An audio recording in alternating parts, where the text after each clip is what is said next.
everybody. This is Taryn. Welcome to a Tatter-a-fact here at the Girlz Inc. studio in Las Vegas. And today, I got a really super cool guest. I got Chris Herrera with me here on Tatter-a-fact. Welcome, Chris. Thank you. Yeah. It's a blessing to be here. Yeah, I'm super stoked to have you here. You are my first SMP artist to have on my podcast. It'll probably be a lot more after me. Well, I hope so. So I'm excited about our conversation. We're going to talk about a lot of different things. There's a particular, you came out to Vegas to hang with me for a particular reason. We'll talk about that a little bit. But I wanted to. So you do SMP. How long have you been doing SMP? I've been doing scalp micropigmentation.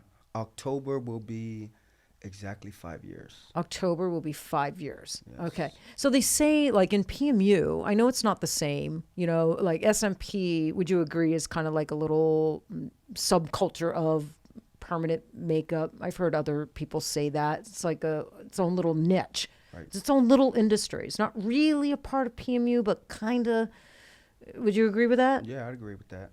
So in PMU, they say is about a 5-year learning curve. Right about that 5-year mark is where, anything that could go wrong has gone wrong. You've worked on all the different skin types. You've had to maneuver through all the challenges. And that's when, you really start to come in your own and you get like super skilled, super good, about that 5-year mark.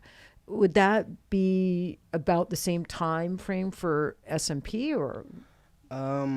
I would say it's more has to do with how many people you have done. Yeah. But definitely if you've been doing SMP straight for 5 years, I would say that you know what you're doing. You know what you're doing. Yeah. So if you've been doing SMP or PMU for 5 years, but you see 1 or 2 clients a week, right, with some space in between, then, Right. you might not be where you want to be skill wise. So, hey, when we were sitting around and you were talking with Kat and I, you told me a little bit about your beginnings, Mm-hmm. and I thought it was a beautiful story, Chris. It allowed me inside Chris Herrera and who you really are, and I thought it was a beautiful story because there's Chris Herrera, the social media personality, right? Correct, yeah. And there's Chris Herrera, the man that I'm getting to know. And they're different. Mm-hmm. And they're different. Definitely. Yeah. So tell me, I'd like for my listeners to hear the story on how you ended up a barber, because that's what you did for many, many years before you found SMP. You were a barber in Maryland. Right. So at one of the lowest points in my life, I was a trouble kid. I used to get in a lot of trouble. My dad, he's from El Salvador, so he would work all the time. Single father, he would work all the time, and me and my brother, we would run the streets. So we used to get into a lot of trouble, and I would be in and out of jail. And one day we went to court, and they told my father basically, like, you can't control them, so we're going to take them from you. So we basically got juvie life. So I had to be in, I started out, I was in jail, then I got sent to a shelter. Mm-hmm. In the shelter, it was the lowest point of my life. I didn't know what was next, So I remember there was a barber there. He was a staff member, and basically he was there, just to give back, And when he cut my hair at the lowest point of my life, that haircut made me feel like everything was going to be okay. Like, it made me feel good about myself when I looked in the mirror. I loved who I saw in the mirror, and then that's when I decided this is what I want to do. I want to make people look good and feel better about themselves. So I decided I was going to be a barber, and basically I got out the group home, and I got sent home. Well, in the group home, I became a barber, and Did they have like trainings like for the youth there? Did they have like, classes or professionals come in and do like trainings or anything? No, just basically through connections through the barbershop. I mean, through the group home. Yeah. They were able to get me into a barbershop. Okay. And so how old were you at this point? I would say I was about 15 and a half, 16 years old. Okay. I started cutting hair, and I ended up completing the group home successfully. Basically in the group home, they taught us how to cook. I didn't know how to cook. I didn't know how to do anything. Basically, they taught us how to take care of ourselves so that we're able to leave there and we're able to, just take care of ourselves. But I ended up getting into the barber industry. I got into it because I wanted to make people look good and feel better about themselves. Mm-hmm. So I ended up getting sent back home to my father's, of course, and me and my brother were sharing, rooms, and basically we slept on the floor, cockroaches crawling all over us. It was pretty bad, Yeah. So I gave the barber industry my all. I ended up becoming one of the best barbers in my area, ended up owning multiple barbershops. And then one day I went into Panera Bread, and I seen this gentleman who is a SMP artist in my area. He was like a big name at the time. At the time, like, I mean, this gentleman won awards. He was really, really good. And I see him in Panera, and I seen that he had like a crooked hairline. It was crooked, and me just being a barber and just being in the group home, when I wanted to be a barber, I remember, let's say I got sent to my room because I did something. I would literally draw hairlines, shape-ups for hours at a time. It was, So just so my listeners know, so a shape-up is like the hairline. Yeah, so what I have here is considered a barbershop edge-up. A barbershop edge-up, okay. Yeah. So a lot of times people do come into the barbershop twice a week to get this style. Yeah, because they like it nice and fresh and crisp with hard, crisp edges. Yeah. And you can design it kind of any which way you want. Is that kind of correct? You can do some like fancy, like cool, like stuff. Yeah, of course. With SMP, you can honestly give somebody the hairline of their dreams. Yeah. And same with like barbering too, can't you? I mean, you got to work with what they have. Okay. Yeah. But I've seen some cool stuff like designs and stuff. Yeah, designs and stuff. Yeah, you can do that with SMP. Yeah. So, okay. So you were a barber for how many years? I was a barber. Well, this year would be 19 years. But at that time. Yeah.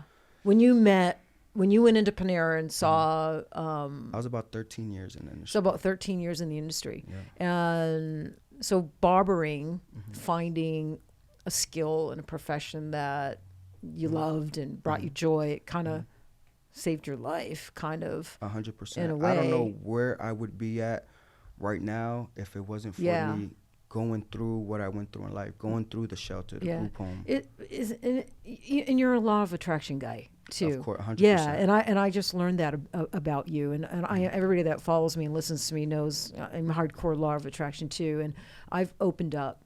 Took me a lot of years. I just recently kind of started opening up with my listeners about some of my struggles. Because it's always hard at first. You feel it's hard to be vulnerable at first, right?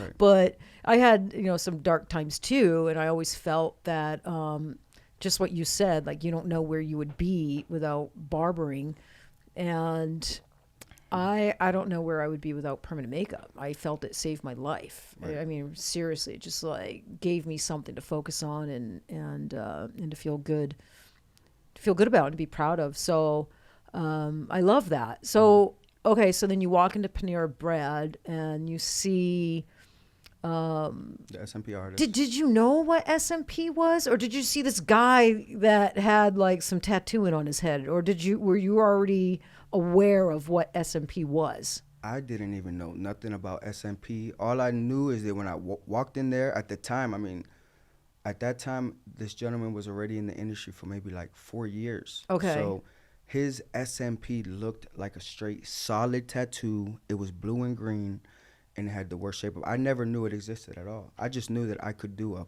way better shape up. Yeah.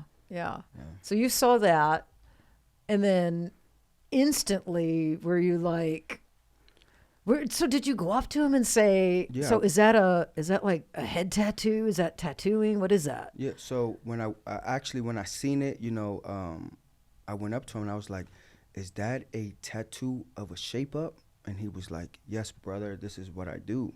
He gave me his card, and from then I like something told me, "This is it. This is your calling." Yeah. Because as a barber, I got into the industry because I wanted to make people look good and feel better about themselves. Right. When I found out about scalp micropigmentation and helping people who have hair loss, like people really suffer, I said, this is like making people feel better about themselves, but on a whole other level. Yeah. Yeah. Well, that's why you got into barbering, because when you got your first shape up Correct. as a 15-year-old youth in a group home, Right. that made you feel really good about yourself. Amazing. Yeah. And you attach, and maybe Chris, that was the first time you felt really good about yourself in a long time. I don't Definitely. know. No, Yeah. definitely. That haircut that's the haircut that changed my life forever. Yeah, and you stay attached to that emotion, right? You like that emotion of feeling good for the first time in a very, very long time. It's powerful. Yes, definitely. It's super powerful. It drives you. That's probably why you're so successful. I think some of the most successful people come from really dark, painful places, right? We a lot of pain, and then something walked into our life. For you, it was barbering that ultimately led to SMP. Right. And for me, it was permanent makeup. I was bald in the eyebrow area.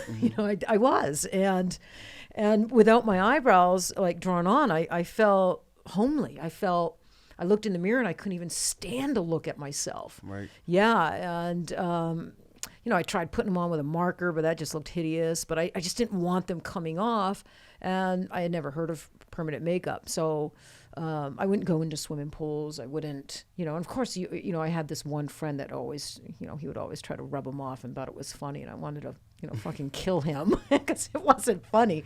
But yeah, I mean, there was a lot of activities I didn't do because I didn't want my eyebrows to come off, right? And then I found permanent makeup, got my eyebrows tattooed on, and in an instant, like you looking in the mirror with that shape up, me looking in the mirror of eyebrows tattooed on that I know would never come off again. Right. I would never have that worry again. It was just this beautiful moment, and I knew I wanted to do this the rest of my life and give other people that same feeling, that same security.